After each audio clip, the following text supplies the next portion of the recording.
guys, it's Deidre from our Upcycled Life and welcome to my channel.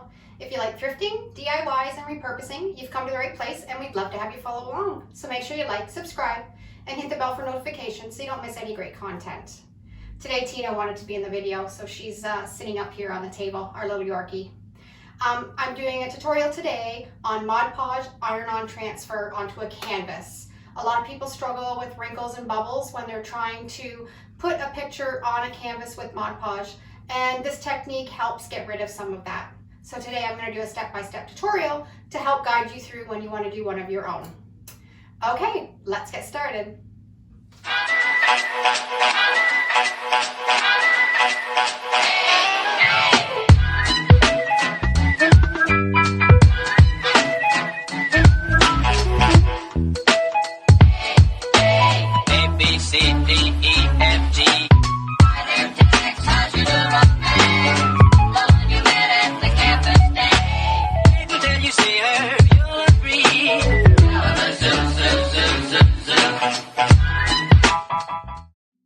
I purchased this canvas at the dollar store. It's a 9x12 artist canvas, and that's what I'm gonna Mod Podge my project on today.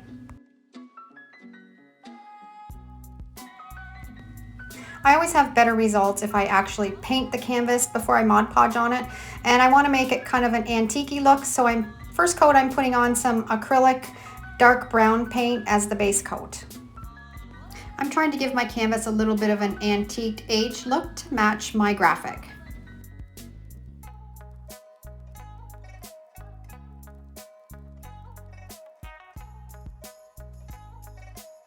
And now I'm going to put on a coat of my homemade black chalk paint.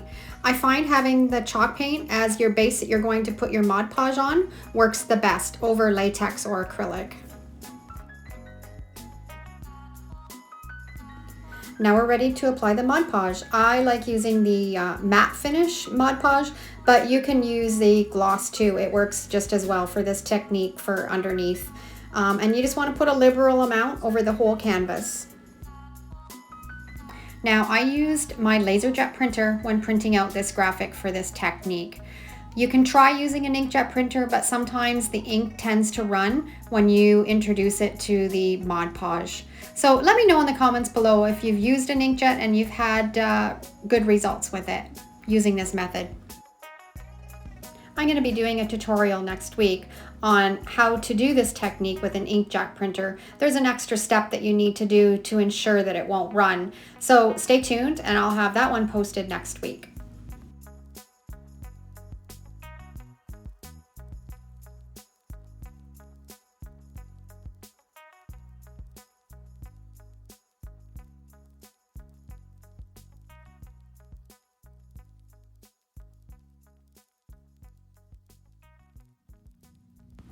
Now you're going to let it sit and dry completely.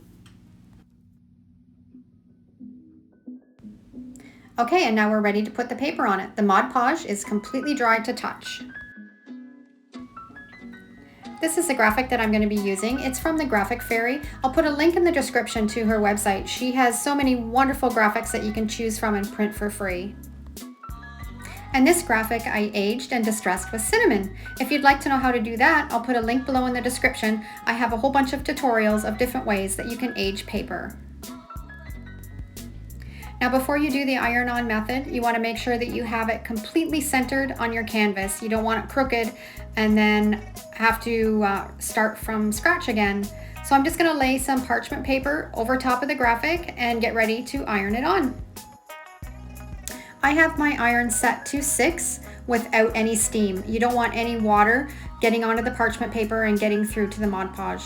And then you're just going to gently just iron over the whole graphic and paper until it starts to adhere. Just be patient and take your time and make sure that you don't miss any little corners or any edges. You want everything to adhere to the canvas. And what this process is doing is it's melting the Mod Podge onto the paper and fusing it together. I like to check it halfway through and make sure that it's adhering properly. So I just pick up the parchment paper and just kind of check around the edges and make sure that it's all not wrinkled and all the air bubbles are gone, and then put the parchment paper back on and keep ironing. And there you have it, all ironed on and sealed to the canvas. And if you see any little air bubbles or little wrinkles, just go back over it again with the iron. You're going to let the canvas completely cool down, and then you're ready for your top coat. And I'm going to use the Mod Podge matte as a top coat. Now the trick with this is to not put very much on. Less is more. So you just want to put a really light coat over the top of this and let it dry completely. If you put too much on, it has a tendency to want to bubble up again. So just very sparingly, just brush on a real thin coat over the entire paper.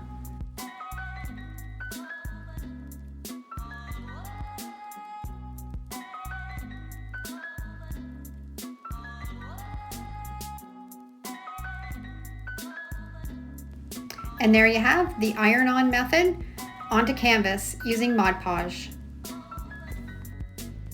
And I think it's a perfect picture for a farmhouse style home.